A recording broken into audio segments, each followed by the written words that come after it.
Good afternoon, guys. My name is Carlos Mendez, and I'm going to read the subtitles of a video. The video is about English, think and speak in English, how to learn how to do it. So I'm going to start reading the subtitles now. In today's lesson, I'm going to teach you how to familiar with think and speak in English. I'm going to explain the connection, give you a simple formula that will help you finally start speaking like a native English speaker.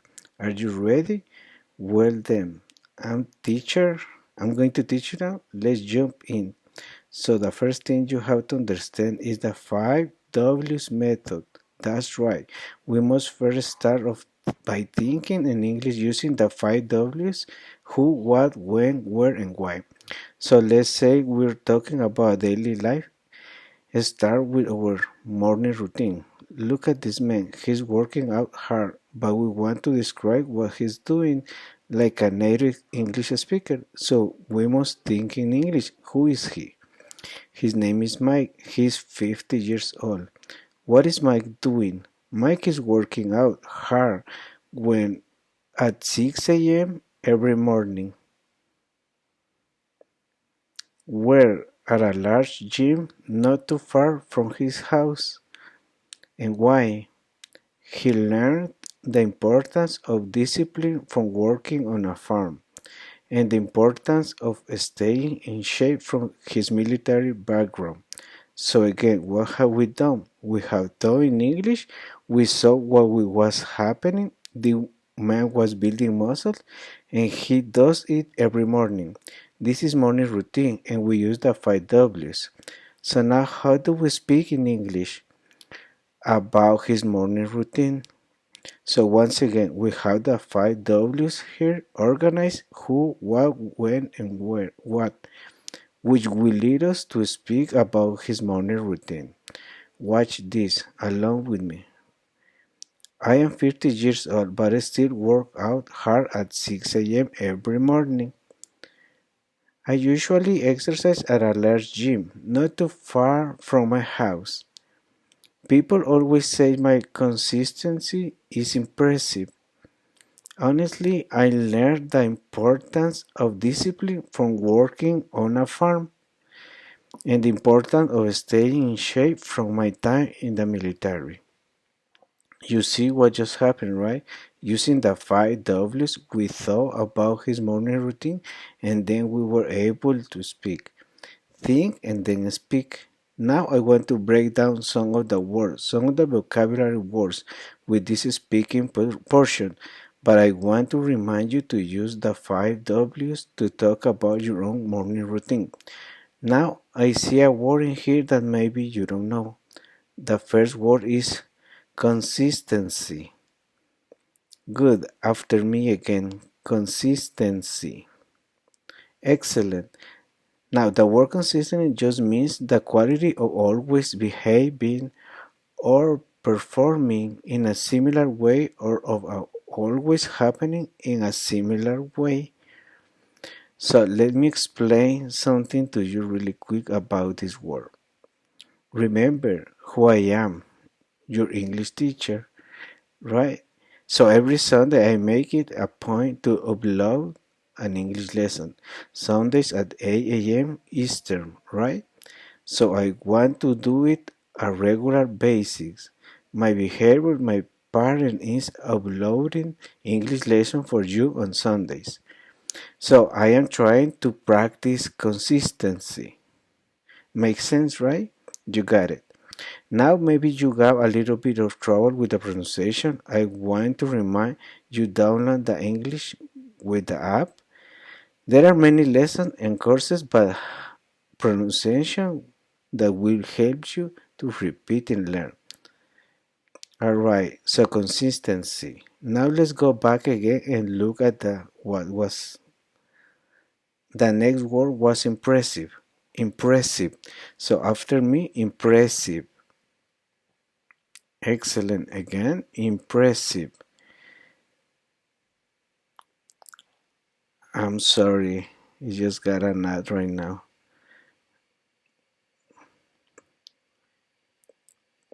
Okay, good job. Now this word impressive is also very important. If an object or achievement is impressive, you admire or respect it usually because it is special, important, or very large.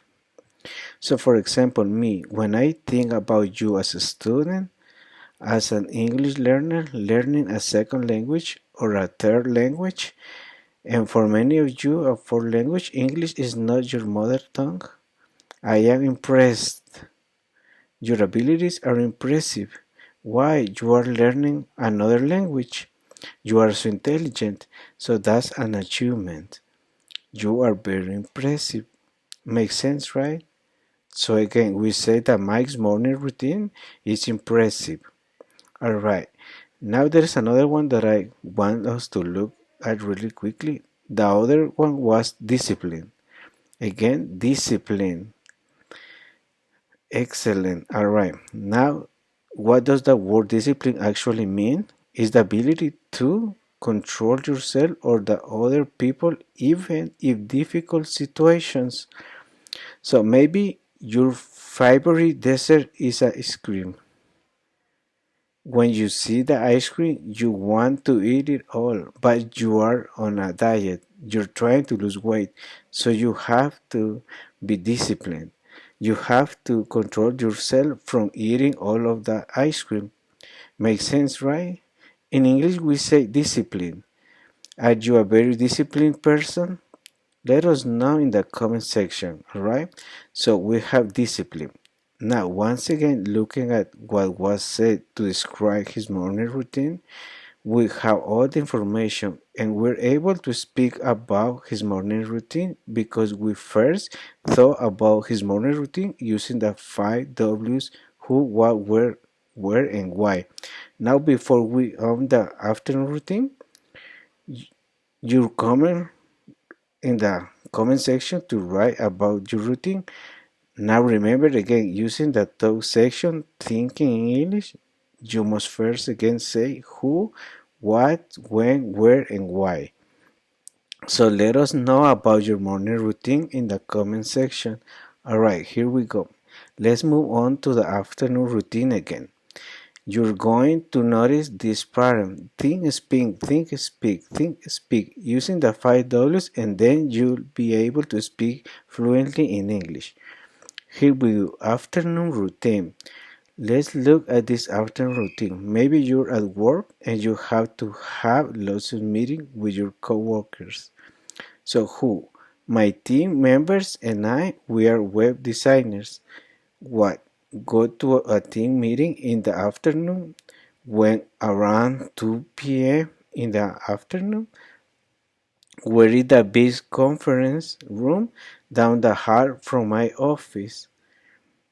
Why? To discuss how we will create all the images, layout, and videos for a new complete website. So once again, what did we do? We talk about the afternoon routine, who, what, when, where, and why. We're organizing our thoughts about this period of time. You can do it for any situation. Now we have thought about it again. We have the 5 W's, break down the afternoon routine. So how will we now speak about the afternoon routine here? Here we go. This is how we will say all of the information. I am a web designer and I work with a great team. Got it? Almost every day we have a team meeting at around 2 p.m. in the afternoon. Got it?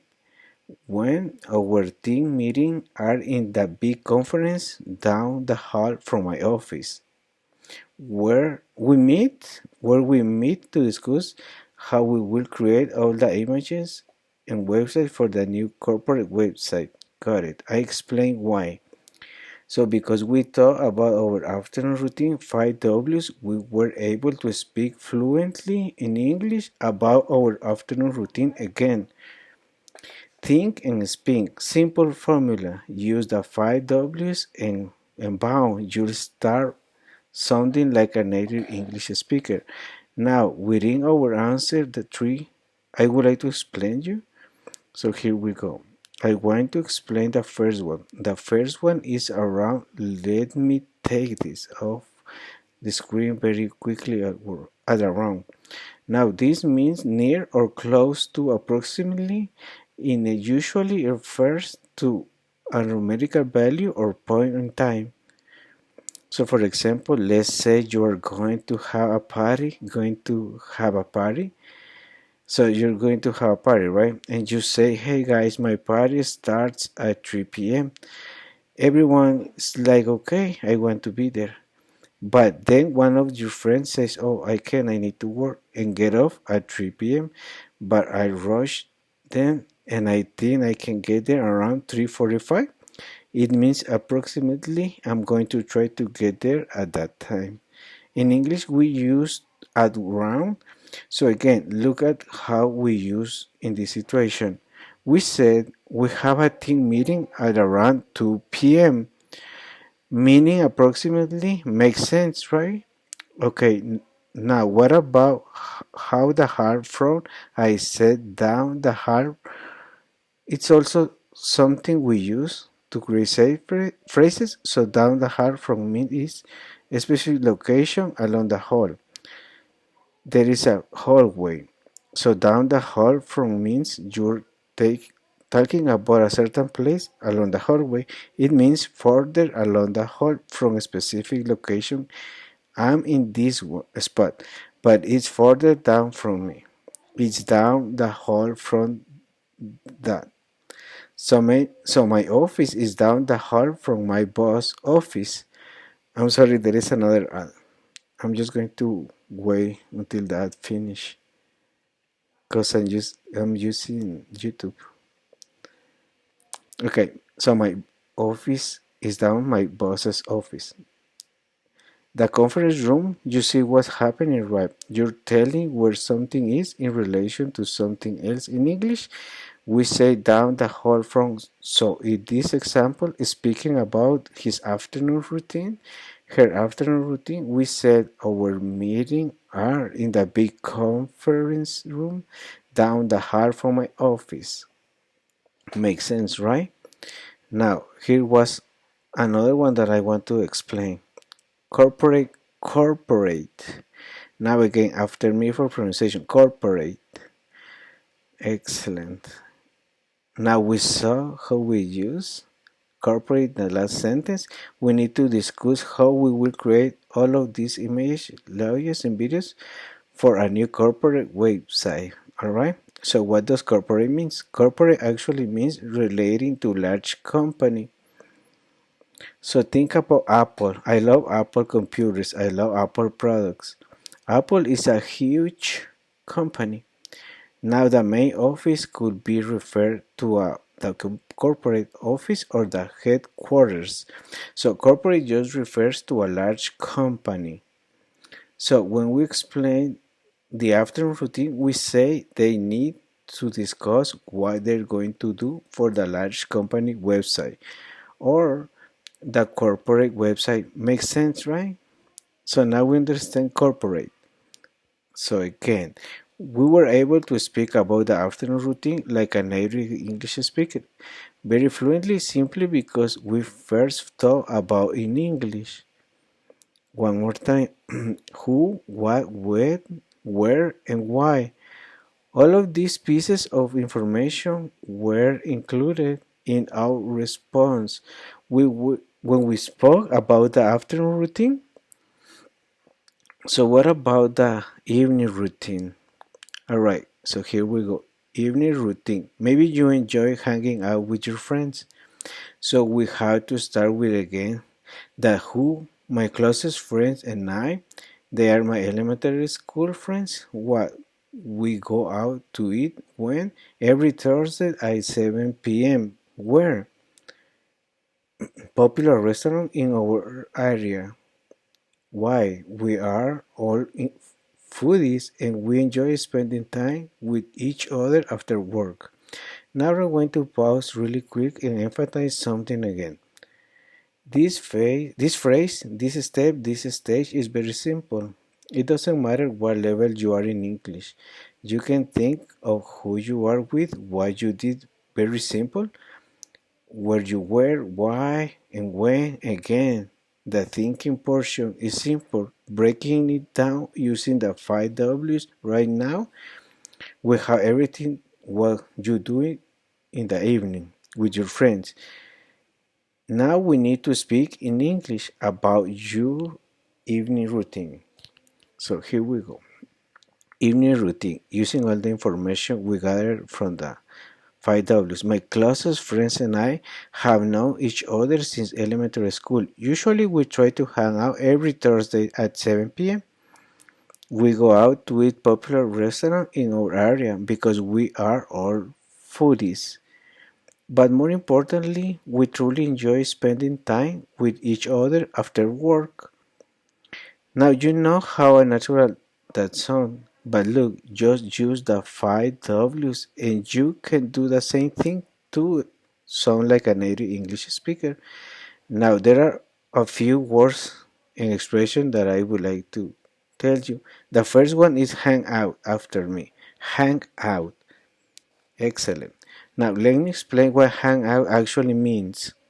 Here we go. It means to spend time relaxing or socializing informally, or to spend a lot of time in a place or with someone. Hey, spend time with your friends at a restaurant. I used to enjoy cooking for my friends when I lived in South Korea. I love it. And I would invite them over and we would hang out, spend time together. So in the comment section, I want you to tell us, where do you like to hang out? Do you like to hang out at a mall, at your friend's house? Maybe you like to go out for a cafe. Where do you like to hang out? So we say hang out in English. So again, looking at what do we just see. We my closest friend and usually try to hang out Thursday at 7 p.m. Now I want you to look at the next one. Go out, eat. You may have this you have heard this one. I just mean again to eat at a restaurant or away from. So I mentioned earlier that I love cooking. I'm sorry, there is another ad. I'm just going to wait to finish. Okay, there is another one. Okay, I'm going to continue. So I mentioned earlier that I love cooking, but sometimes it's hard. So go out to restaurant with somebody else, cook for myself and my friends. So we go out. We're not inside. We go out to eat. Let us know in the chat section, where do you like to go out to eat? Some amazing restaurants. Where do you like to go eat now? I love going to Indian restaurant. As you all know, I love Indian food, Mexican food as well. So we say go out to eat in English. And again, we say go out to eat at a popular restaurant. Now, the last one I want to explain, foodie. You got it. You got it. Sound from teeth to foodie. Excellent. All right. Now let me explain what a foodie is. A foodie is a person with a particular interest in food, or a person who loves a food and is very interested in different types of food. Yes, I consider myself to be a foodie. I love so many different types of food. I love Indian, I love Mexican, I love Mediterranean because the food is delicious. So I consider myself to be a foodie because I'm so interested in food. Maybe you're a foodie as well. Alright, so we say foodie in English and we explain that my friends and I are foodies. Makes sense, right? So again, what we did was we were able to explain, talk about, speak in English fluently about my or your or their evening routine simply because we first thought about in English who, what, when, where, and why. And then we were able to give that response like a native English speakers.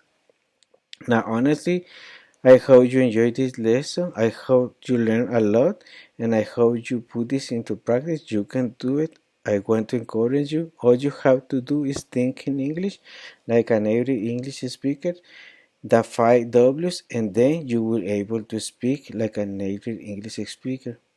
Thank you so much to give me the opportunity to help you. Don't forget to download the English with Tiffany app and many other things that help you along in your English journey. Click the link in subscription. Alright, see you next week. But as always, remember to speak English. Okay, you still there? And come, story time. It's a story time. Hey, I say story time. Alright, today's story is about food. That's right. I explained early in the lesson that I am a foodie. I love food. And I have a friend who is also a foodie, and we actually became close friends because of that. So let me explain what happened. So I had been in Korea for about 8 years, and I came home just for a short break, and I was going to go back to South Korea to finish my last year and a half there. Now, when I was going back, I was told by the office like that they were going to place me at new school, so I was a bit appreciative because I didn't know anyone there, and all of my roots, my Korean family members live in Seoul. For that, those who doesn't know where Seoul is, the south of Korea, and they wanted to move me to the outside of the city, outskirts on the outside, kind of the so it's like the suburbs, and I decided to go. So when I get there, there were only think 3 or 4 of other Korean teachers, and I think 2 or 3 other foreign teachers like American or native English speaker. It was a very small school. I left the school that I had then, so this was a very small school. In the school, among the Korean teacher, there was one teacher, and I will say her name. Her name is Annie. She's really nice. She seemed very organized, and she also seemed to be a good teacher.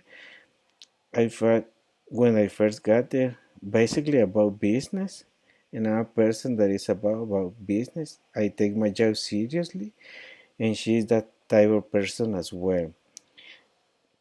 She told me one day, "I want you to teach me the Bible." I had We weren't close, but we saw each other every week, and he recognized that I enjoy teaching the Bible to my students. So I said, "Sure, no worries." She knew I spoke Korean, and she also speaks English well, but she said, "I think we should start studying the Bible in Korean, in a different language." So we start reading the Bible. She loved God, I love God, and we had a great conversation. So we had been studying for 3 weeks, and again, I noticed that she was a very hard worker. I admired her work ethic, but we didn't do anything that day. We just saw each other at work. One day, Amy approached me when we were in the staff room, and I said, "Hey, Tiffany, do you want to go out to eat for lunch?" And I was like, "Okay, sure." I'm sorry, there is another ad.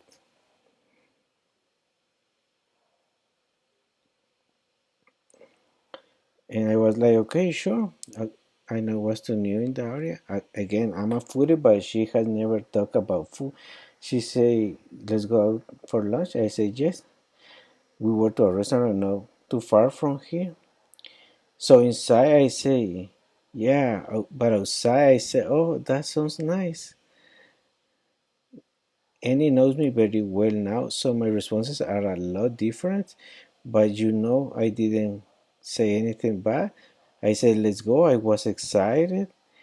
So, anyways, the next day we decided and we went to a restaurant. So we get to the restaurant, and again we were just talking, great conversation. It was really easy to talk to her. We talk about life, our experience, and when the food came, remember I'm a foodie. I love Indian food, so I know when Indian food is good. So when the place arrived and like the sea was the steam coming, and I saw the now, and I was getting excited because my nose was happy. I could smell the sea, but again I was still talking to Annie, and we were in the restaurant. So the food came. We prayed over the food, and I took a piece of the naan and I dipped it into the curry. And when I put it into my mouth, I said it was good. It was good and was kind of enjoying it. And in that moment, I heard Annie do the same thing. This food is good. Now again, I learned the conversation went in a different language, but I look out when she said and she said, "Yeah, this food is good." And I realized, oh my goodness, she's a foodie too. All right, thank you. I think that's all for today. The video haven't finished, but it's enough. Have a good afternoon.